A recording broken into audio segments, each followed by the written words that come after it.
ஒரு குடும்பத்தை கரெக்டாக ரன் பண்ணணும் அப்படின்னாலே நம்ம சில செலவுகள்லாம் பார்த்து தான் பண்ண வேண்டியதாக இருக்குது. இப்போ பார்த்தீங்கன்னா நம்ம என்னென்னலாம் செலவுகள் பண்ணுறோம், அதுலேருந்து எப்படிலாம் நம்ம சேமிப்புகளுக்கு கொஞ்சம் எடுத்து வைக்கலாம் அப்படின்றத பற்றி பார்க்க போகிறோம். இப்போ நான் ஸ்க்ரீனில் காட்டின மாதிரி ஒரு ஆவரேஜான மிடில் கிளாஸுக்குரிய பட்ஜெட் தான் இது. 30,000 rupees சேலரி வாங்குறாங்க அப்படின்னா மளிகை பொருளுக்கு 6,000 செலவு பண்ணுறோம். அதுக்கப்புறமா காய்கறி 3,000 ஆகிடும். ஸ்நாக்ஸு, மில்க்கு அப்படி பார்த்தோம்னா 2,500. அதுக்கப்புறமா இபி பில், சிலிண்டர் அது ஒரு 3,000 போட்டுக்கலாம். அதுக்கப்புறமா பெட்ரோல், ரீசார்ஜ் அது 3,000. நெக்ஸ்ட்டு அவுட்டிங், இப்போ சண்டேலாம் அவுட்டிங் போகிறோம், ஒரு மூவி பார்க்குறோம், வெளியில் சாப்பிட்றோம் அப்படின்னா ஒரு 2,500 மந்த்லி. இவ்வளோ செலவுகள் ஆகுது. இருந்தாலும் அந்த 30,000 சேலரியில் ஒரு 10,000 நம்ம மேக்ஸிமம் 10,000 நம்ம சேமிக்கலாம். அது எப்படின்னா, அவசரமாக சில செலவுகள் வரும், அது நம்மளுக்கே தெரியாது. ஒன்று எமர்ஜென்சி செலவாக இருக்கலாம், ஏதாவது ஃபங்க்ஷன்ஸ் வரும், அதுக்கு நம்ம சில அமௌண்ட் எடுத்து வைக்க வேண்டியதாக இருக்கும், அந்த மாதிரி அவசர செலவு. அதுக்கப்புறமா கோல்ட் சிப்ஸ் போடலாம். அது எப்போவுமே ஒன்று ரன் ஆகிட்டு இருக்கிற மாதிரி பார்த்துக்கோங்க. அதுக்கு ஒரு 3,000 வச்சுக்கலாம். நெக்ஸ்ட்டு போஸ்ட் ஆஃபீஸில் செல்வ மகன் சேமிப்பு திட்டம் இருக்குது, செல்வ மகள் சேமிப்பு திட்டம் இருக்குது. அதில் மினிமம் ஒரு 3,000 போட்டு வச்சா நல்ல ரிட்டர்ன்ஸ் இருக்குது. அதுக்கப்புறமா ஆர்டியில் போட்டு வச்சோம், பசங்களுக்கெல்லாம் ஃபீஸ் கட்டுறோம் அப்படின்னா அந்த நேரத்தில் நம்ம கையில் அமௌண்ட் கிடைக்காது. அப்படி இருக்கும்போது நம்ம ஆர்டியில் போட்டு வச்சோம் அப்படின்னா நம்மளுக்கு அந்த ஒரு 6 months 1 year அப்படி கணக்கு பண்ணி போட்டு வச்சோம்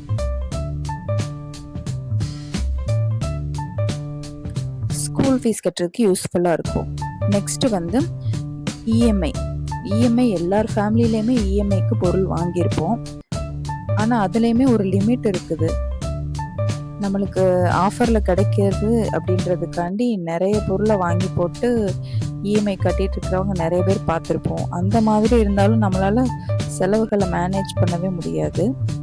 ஸோ உங்களுக்கு என்ன தேவைப்படுது, வீட்டில் என்ன இல்லை மஸ்ட்டாக அது வேணும் அப்படின்ற மாதிரி இருக்கிற ஐட்டம் தாராளமாக வாங்கிக்கலாம்.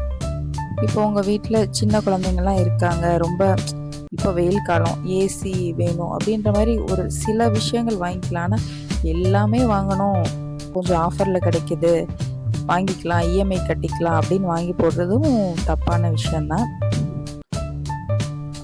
அப்புறம் அழகு பொருள் அது இதுன்னு வாங்குறது, ஏதாவது ஒரு சின்ன சூப்பர் மார்க்கெட் போயிட்டாலே வீட்டுக்கு தேவையே பட்டிருக்காது, அந்த மாதிரி சில பொருள்லாம் வாங்கி அங்கங்கே வைக்கிறது, அது கடைசியில் பார்த்தா நம்மளுக்கு தேவையில்லாமல் அது சும்மாவே இருக்கும்.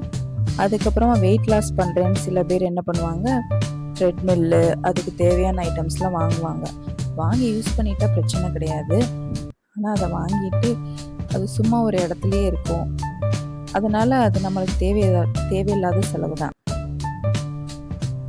நெக்ஸ்ட்டு ஷாப்பிங் போகிறோம், அங்கே போகிறோம் இங்கே போகிறோன்னு அடிக்கடி போகிறதுனால என்னன்னு பார்த்தீங்கன்னா, நம்மகிட்ட உள்ள சேவிங்ஸ் வச்சுருக்கிற அமௌண்ட்லாம் அப்படியே காலியாகிட்டே வரும். இது நீங்கள் எக்ஸ்பீரியன்ஸ் பண்ணியிருக்கலாம். அதனால் உங்களுக்கு தேவையான பொருள் எதுன்னு பார்த்து வாங்கிக்கோங்க, அது ரொம்ப ரொம்ப முக்கியம். இல்லைன்னா நம்ம மாத பட்ஜெட்டில் கண்டிப்பாக சிக்கல் ஏற்பட வாய்ப்பு இருக்குது. ஒவ்வொருத்தவங்களுக்கு ஒவ்வொரு பொருள் மேலே கிரேஸ் இருக்கும். அதாவது வண்டி வச்சுருப்பாங்க, அந்த வண்டி நல்ல கண்டிஷனில் தான் இருக்கும், ஆனால் புது மாடல் வந்துடுச்சு அப்படின்றதுக்காண்டி போய் மாற்றிடுவாங்க, அதுக்கு ஒரு இஎம்ஐ. அதுக்கப்புறமா மொபைல் வச்சுருப்பாங்க, அந்த மொபைல் நல்லா தான் ஒர்க் ஆகிட்டு இருக்கும், சில ஃபீச்சர்ஸ் வேணால் இல்லாமல் இருக்கலாம். புதுசாக ஃபீச்சர்ஸ் உள்ள மொபைல்ஸை பார்த்ததும் அதை நம்ம ஓரமாக வச்சுட்டு புது மொபைலை யூஸ் பண்ண ஆரம்பிச்சிடுவோம். ஒவ்வொருத்தவங்களுக்கு இந்த மாதிரி ஒவ்வொரு கிரேஸ் இருக்கும். அந்த மாதிரி கிரேஸ்லேருந்து கொஞ்சம் வெளியில் வர பார்க்கணும். இல்லைன்னா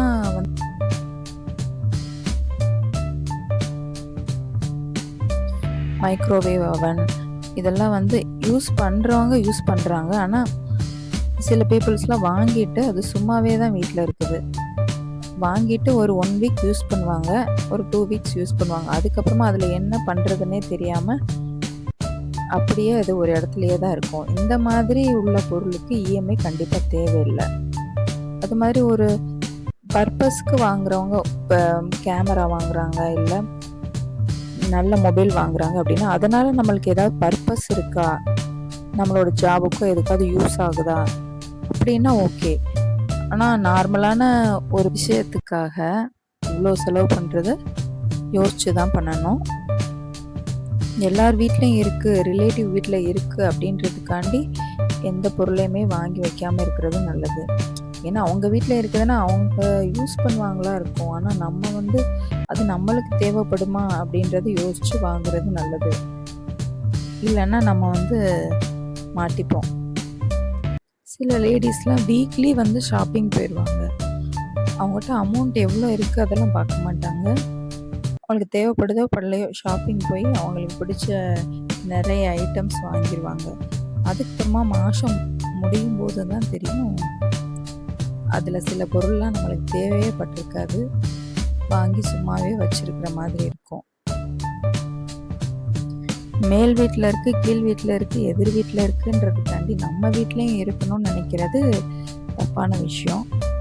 அதனால இது பெரிய ஒரு இதை ஏற்படுத்தும். அதுலேருந்து நம்ம வெளியில் வந்துட்டோம்னாலே இந்த இஎம்ஐ தொல்லையிலேருந்து நம்ம வெளியில் வந்துடலாம்.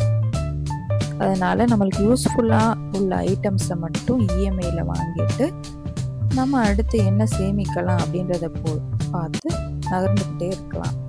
இப்போ அடுத்ததாக வந்து நம்மளோட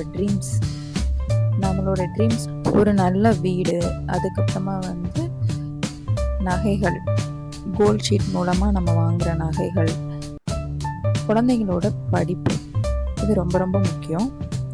இது மூணையுமே நம்ம கரெக்டாக பிளான் பண்ணி வச்சிட்டோம் அப்படின்னா அதுக்கப்புறமா நம்மளுக்கு எதுவுமே தேவை இருக்காது. நல்ல வீட்டுக்கு இஎம்ஐ போகலாமா அப்படின்னா போகலாம். ஏன்னா அது ஒரு நல்ல இன்வெஸ்ட்மெண்ட். அதுக்கு நாம் வந்து வாழ்நாள் முழுக்க கட்டுறதுன்றது ஒரு நல்ல விஷயம்தான். அதுக்கு இஎம்ஐ கண்டிப்பாக எடுக்கலாம். நகைக்கு இஎம்ஐ எடுக்கலாமா? அதுவும் பண்ணலாம். பசங்களை நல்ல ஸ்கூல்லையோ இல்லை காலேஜ்லேயோ படிக்க வைக்கலாம். அது எப்போ இருந்தாலும் அவங்களோட ஃப்யூச்சருக்கு நல்ல விஷயம். ஸோ நம்ம வந்து படிப்பில் அவங்களுக்கு சாக்ரிஃபைஸே பண்ணக்கூடாது. அந்த மாதிரி வீட்லேயும் தான் ஒரு வீடு கட்டிட்டீங்க அப்படின்னா நல்ல பக்கத்தில் கரெக்டான வேல்யூவான இடமா பார்த்து நீங்கள் வாங்கி வச்சுக்கோங்க. ஆனால் தேவையில்லாத பொருளை வாங்கி நான் அங்கே வைக்கிறேன் இங்கே வைக்கிறேன் அந்த மாதிரி பண்ணாதீங்க. அது ஒரு நல்ல விஷயம் கிடையாது. இந்த வீடியோ உங்களுக்கு யூஸ்ஃபுல்லாக இருக்கும்னு நம்புகிறேன். இதே மாதிரி வீடியோ பார்க்குறதுக்கு என்னோடய சேனலை சப்ஸ்கிரைப் பண்ணிக்கோங்க, லைக் பண்ணிக்கோங்க. தேங்க்யூ.